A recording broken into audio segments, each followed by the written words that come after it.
A very good evening to you. Thank you for joining us on ITV. This is Parliament and Governors for Life in Benin City, Nigeria.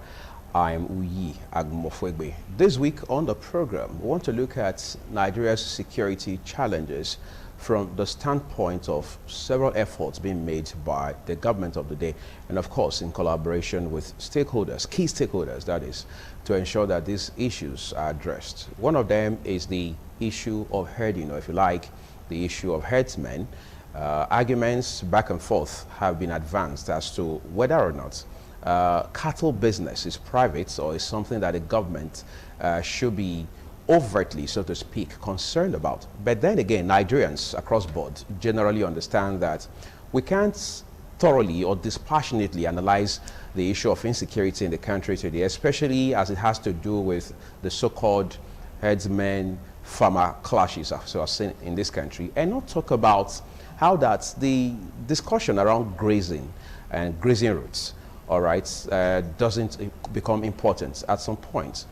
In the meantime, the president just a few days ago gave an approval for a review of 368, at least 368 grazing routes across 25 states in Nigeria. The idea is to be able to review the status quo and see how much of change can probably be made to it. But the interesting thing is you continue to find people, Nigerians in particular, who keep making references to the 1978 land decree, which again they say it's responsible for where we are today. And then you find those who particularly talk about the Land Use Act. They talk about how that in light of the Land Use Act, the power to, as it were, allocate land is vested in state governors.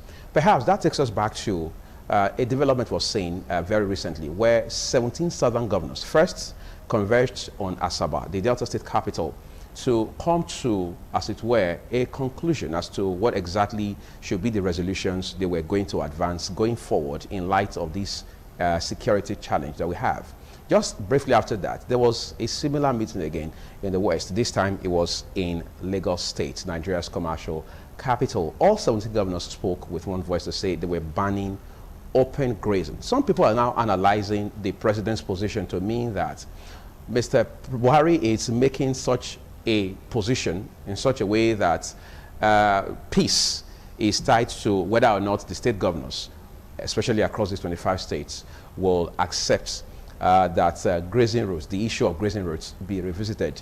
On the contrary, some people are saying, look, the issue of grazing routes died way back, I mean, decades ago. And in 2021, as Mr. Falana, SAN, would say, grazing routes is not the kind of conversation that the president should be having. But for the everyday Nigerian, what matters is how do we run circles around challenges associated with insecurity in this country. But for the program today, we want to in particular look at the Land Use Act, what the implications are for the security challenges that we're dealing with in today's Nigeria. My guests will help us throw in some lights as to where we are today, how we got here, and where ideally we should be heading. Stay with me. The clerk will read out the names. Thank you for staying with me, everyone. My guest on the program is Matthias Obayowana. He's a legal practitioner. He's here to help us just carve a path as to conversation around this issue of Land Use Acts and how it impacts where we are today in Nigeria in light of the enormity of insecurity that we're dealing with. Matthias, thank you for coming to join me on the program. Yes, I want us to start this conversation from the Land Use Act of 1978. I mean, people continue to make reference to that document. How salient is it in light of issues around insecurity and then the challenges we are dealing with regarding the grazing routes and the herdsmen issue? Well, as for the insecurity we have in this country, actually has nothing to do with the Land Use Act. Okay. It's an issue with the herdsmen. Let's not classify them into the tribe they belong to. You know, who carry their cows to graze from one land to the other, from one area to the other, in nomadic lifestyle, you know, of herding. And in the process of doing that, you find them enter into another person's farm. And then the cow graze on the crops and then you find the farmers protesting against such. They, rather than retreat, those who brought the cows will visit untold violence on those farmers. So over time, that has become an issue. Some of these herders will occupy the forest, and they insist that they are grazing their cows in the forest.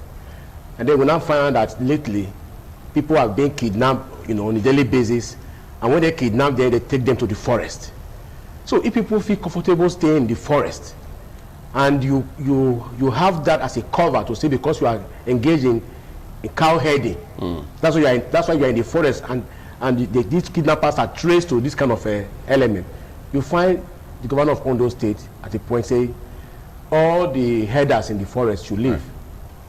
Because if that is where they give them ultimatum. And then you find the AG Federation and other the presidency coming up to the rescue. So that why would you ask them to leave? Anybody can occupy anywhere, in our country. Yes, people can occupy anywhere in the country. Not that a violent crime be perpetrated by those who has taken the forest as their habitat. Why can't you come and so we can identify you and know those you doing cow herding in our neighborhood, so that the incentive of people being kidnapped and taken to the forest will no longer be there? Then the security agency can go to that forest and smoke out those other persons who are committing this crime there. That has become an issue. And then that brought out to the anti-grazing bill or law that have been passed by some of the House of Assembly. Yes. Including Benue State. Yes, exactly. And then you find the presidency also protesting. Why do you pass such a law? People should be allowed to carry their cow. In this modern day time, people want to engage in grazing of their cow. They create ranches.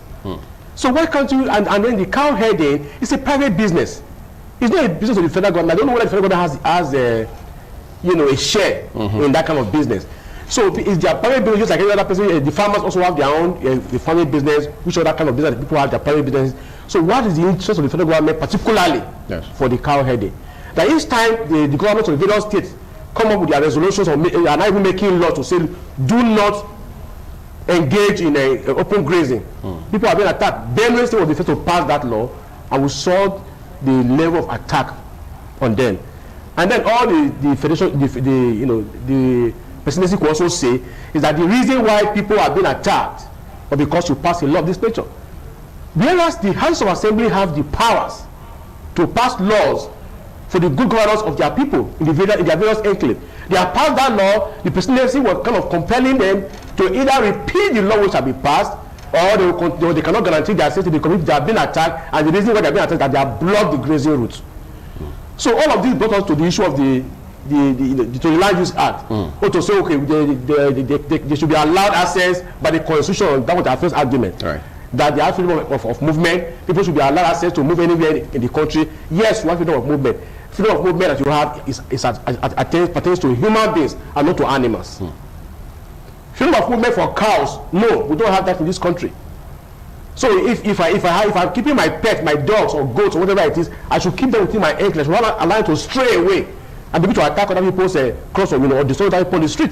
So we are law for good orderliness in our country. To say that because we have freedom of movement, people should be allowed to carry their cows and enter other person's farm to graze, you don't wonder about the untold hardship that causes to those persons. And when they react to say, why are you doing that? You visit violence on them. And the only thing we can get from the Federation, for the presidency, is why did you pass the law of anti-grazing? I want you to help me straighten something quickly. Yes. I talked about the Land Use Act just a while ago. Yes. All right, which we understand that confers powers or prerogative, if you like, on the state government. Yes, as far as the land is concerned, access to land and everything connected to it. Yes. Right. But conversely, the president now himself has ordered a review of 368 grazing routes across 25 states in Nigeria. So how much of variance does that create for us? Yeah, that is where I'm heading to. In my argument, trying to anchor the point that the grazing route which the presidency has complained of, that was blocked by Benue State, government, by the law, the anti-grazing law that was passed. The grazing route that is being talked about, there are areas within the enclave of the various states. Okay. It's not lying in the air. It's not only lying in the FCT. Under the Land Use Act, Section 1, all lands, that is why I have a copy here. All lands are vested in the governors of the various states. You see, this is section 1 of the Land Use Decree, Land Use Act.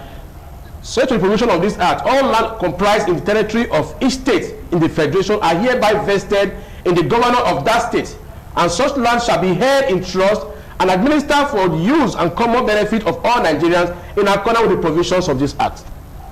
So if it is vested in the governors of the various states, and by the House of Assembly, a law will be passed to say we're going to regulate how the land is going to be used in this area. Nobody is caught out. The headers are also Nigerians. If you want to apply for land for ranching, you can do so. We don't allow it to be grazing, open grazing, carry it from one point to the other. The so-called grazing routes are areas within the various states. They are under the control of the state governors. So if a law be passed to regulate how you move your cows and how to graze your cow, that law should be respected. They have the right and the powers constitutionally to make such laws. So you cannot say you want to reopen grazing routes that runs through territories of various states, which the various governors have powers to control. You cannot do that, because that would be going into the whole idea of federalism would have been made nonsense of. Because I've argued over time here that we are a federal republic in print. In reality, we operate as a unitary system. So if we are a federal republic, in reality, why would not respect the laws made by the various states to govern the affairs of the people in the various states? Why would you impose your will on the people and intimidate them and overawe them? So as to get to kowtow to you based on whatever insinuation or inkling that are proposing. Oh, you want grazing route, whether you like it or not, you are past anti-grazing bill. It is creating crisis. If you don't repeal it, the headers you are causing reprisal from the headers. If you refuse to repeal it, now hereby now opening the route, allow it to pass through, and the government say they cannot pass through. So there's constitutional crisis here. So if the governors want to maybe all the ages of the various states can bring an action and get the age of the federation, let the Supreme Court interpret the laws. In the light of the Land Use Act, can the presidency order that the headers should begin to carry their cows across the territories, what you call the grazing routes, to begin to carry their cows to graze on people's farm, and that was creating the crisis and insecurity in our society. So the law by itself, the Land Use Act by itself, is nobody creating the problem for us. The law is there; it is the implementation of the law.